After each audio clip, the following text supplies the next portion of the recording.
Katie Ruffino today, my beautiful daughter-in-law, and we're here to present our new episode of the Ultimate Home Guide. Ultimate Home Guide. I know. I'm never getting it right. You know what it is. Yep, I do. Where's all mine? Yeah. That's the problem. So today I thought we would talk a little bit about getting your house ready to sell. Have not been drinking, but so I started following this Go Clean Co on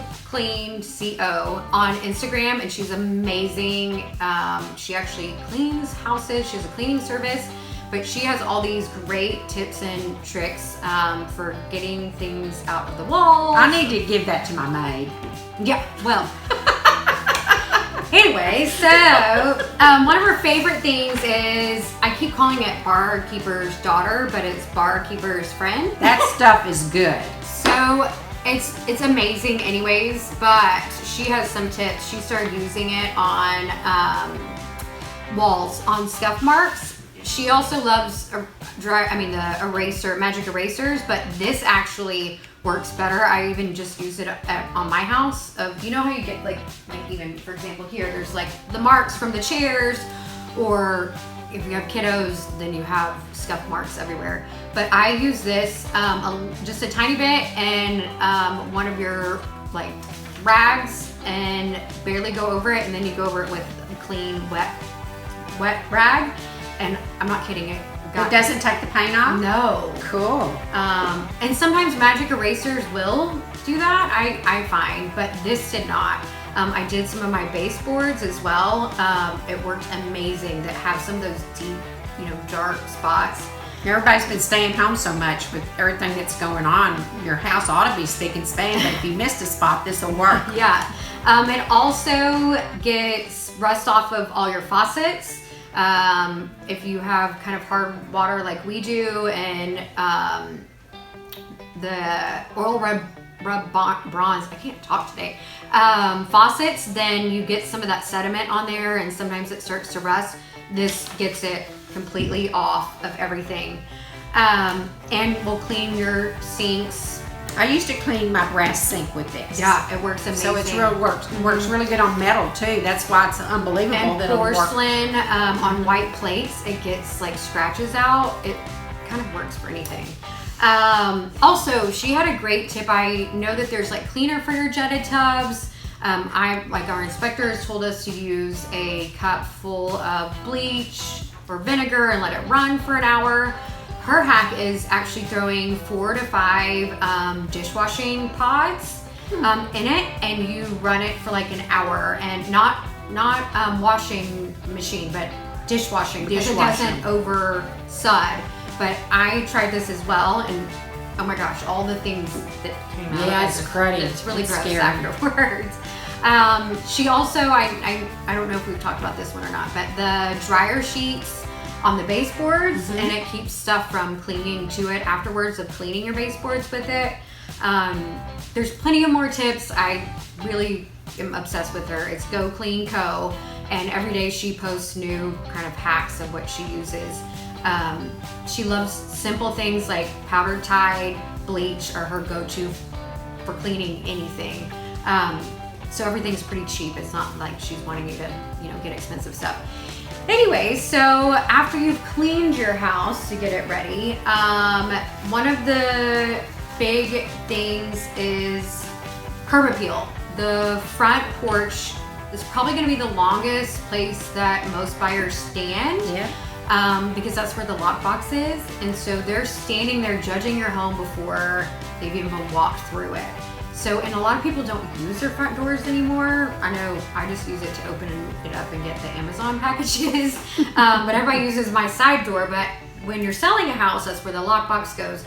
But everybody stands there for the longest time, and so they're looking at the cobwebs, the bird's nest up in the corner, or the wasp nest. And they're running away because of the wasp nest, but they're judging you on your front door that probably hasn't been repainted since maybe you bought it or several years, and your door handle. They're looking at all of it. They're judging your floor mat, everything, of how dirty it is, because they even think your house is dirty if your front porch is dirty. So I think painting your front door is the easiest and cheapest way to make the biggest impact. And even if your front door is painted, I would suggest, and I think you would too, of just giving it a fresh coat before it just always looks better. And front doors get dirty so easy. Yeah, here's some examples of some before and after. Like here is, I don't know if you can see that, like it's gray and then blue, and then they painted around it white. I personally just did this on my house. I have a couple more. This one I think is really cool because the screen door. But this is like a dated door. I mean, a lot of people think, oh, I can't do anything to my door, it's dated. But actually painting it black really updated it, and taking off the glass door really helped a lot. Those really date a home. We always like a black door or a red door. Here's another example that really updated it before or after. And then here's an indoor door that I'm thinking of doing this to my front door, actually, on the inside, of painting on the inside. See, it was white before and then they painted it black. Like, I think that gives so much more, like, much of a homey, and a homey feeling. It's kind of that Joanna Gaines feel, but here's another black door. I feel like they're all black, but it's an easy go-to.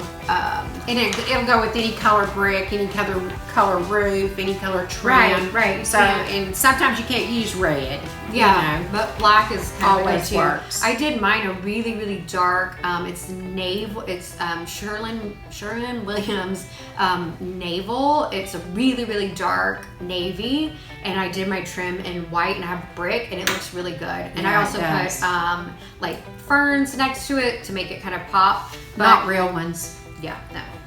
They won't make it in the seat. That's right. Here's another one. Again, they took off the what is that? Storm door. Sorry, I keep saying screen door, but the storm door, and then painted it black, and then added some pots, which we're about to go over. Also oil your light fixtures. Your if you have fixtures on your front porch or right beside, if they're black, you know, they get to looking gray and cruddy. And if you'll just take some lemon oil or something like that and shine those up, that makes that look real fresh, and clean the glasses on them. We should get paid from you this. could use this stuff too, I guess. I didn't know about that. Barkeeper's daughter, like I keep saying. So another thing, talking about curb appeal on the front porch, because they spend the most time there, and the back porch, so you want to do this on your back porch as well, is potted plants. They're easy, and they make a huge impact. So here's like, of course this is a beautiful door, but these ferns are so easy. You get, and Cherry taught me this a long time ago, of always buy the hanging plants because they're the fullest, and they're easy to drop into a pot. Right. Rather than replanting it, but they're the fullest, they're already hanging over, so they look great in a pot. But just like, I'm sorry, Steph, for having to like zoom in on all these. But we always tell people to even just put a couple potted plants. You don't have to do this many, this is a lot. But dress up your front door, put a new floor mat too. And coming fall, like, mums are so easy to, and they make such an impact. Like, you put a couple of different colored mums and a couple of like white pumpkins, it's a huge impact. And just even like on one of these, it was like, you don't have to do a huge wreath, but you could do just an easy green, and they have these everywhere. Yeah, like you just buy them, you don't have to add anything to them. And these go year round, but they make a big impact. And as far as your back porch as well, you want to put some potted plants on there. You can even get fake ones, I guess. But well, I'll tell you, the moms this time of year, they don't even look fake. They look so real. They've perfected the fake those. ones? Yes. Oh, okay. Do you have the fake ones? I have had some fake ones before. What? Did anybody hear that? I really don't. I really don't like to use them, but there have been times that I do. They've really perfected them, she says. Yes, they have. But yes, so on the back porch as well, because you want it to be inviting. If you have some patio furniture, or remember when we were staging that house and you got that little red bench. No, the wrought iron little table and the two yeah, chairs. little patio table. Just a small little cafe table It and was chairs. $99 from Walmart, and we put like an outdoor cheap rug that we got at Walmart too, and we put a fern on top, and it made people envision sitting out there and drinking their coffee. Make it inviting, and that's what everybody's and it interested maybe cost in. $125. Maybe. And then the plant, but it makes a huge difference because people want to envision themselves living there, right? So we did outside, we did cleaning inside, but one of our favorite things, one of the biggest impact once you open the front door is the smell. Everybody says it'll hit them like in a bad way or in a really good way. Whether you cooked bacon for breakfast, or maybe you cooked garlic the night before, or maybe you have a pet that has an odor. Or you cooked stir fry, or you cooked fresh snickerdoodle cookies. Which is a good smell. Yes, that's a good smell. Or it smells like dirt. The best smell is just clean. Like when you open that door and if people go, oh, it smells clean. And when I say clean, I'm talking about like citrus or cleaners. Not Clorox or Pine Sol, because that's like you're trying to cover something up. Yeah.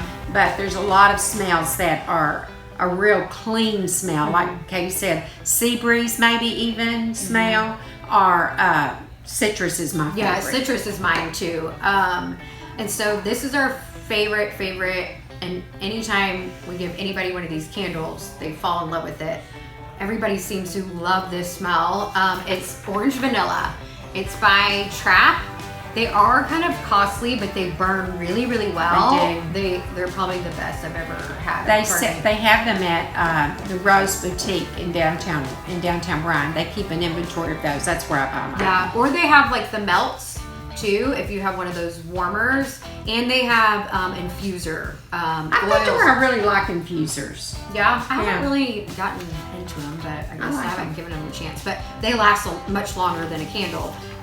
But this is a great smell that a lot of people tend to like.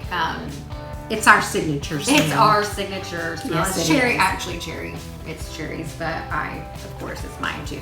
Now, I think that's kind of it in a nutshell. Do you have any other tips? Well, and always just declutter. I mean, Right. we could go on for hours and hours about things you can do, but this is just highlighting some of the things maybe you haven't thought about. We all know to declutter and make our home look big and to clean it like it's sparkling, brand new.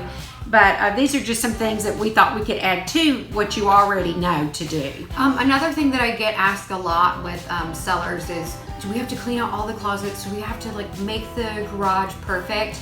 No, like you still have to live there. Right. And people are used to seeing closets that are messy. I mean, Try to make them, you can organize them a bit to make them look bigger, especially if you have a small closet, but you don't have to go cuckoo with it. yeah, you don't have to tear out everything, and especially in the garage, people are so used to walking into a garage with bicycles and all the things, so it's okay. People are used to looking at a messy garage because most people don't park in them anymore because you can't fit 2 cars really in a 2-car garage. A lot of times I tell people that when they start packing, and one way to look at decluttering is you're halfway there. Right. If you've decluttered your home, then when we get the home sold and it's ready to go, you've already got half of your home packed up. But a lot of people choose to rent a storage building to do that. But I say if you're going to do it in the garage, if you have enough room in your garage, then just organize them neatly and maybe place a sheet or a quilt over them so that, People do understand that you're going to be moving, so they are okay with seeing boxes or a little bit of a mess here and there. Yeah. You just don't want it overly cluttered.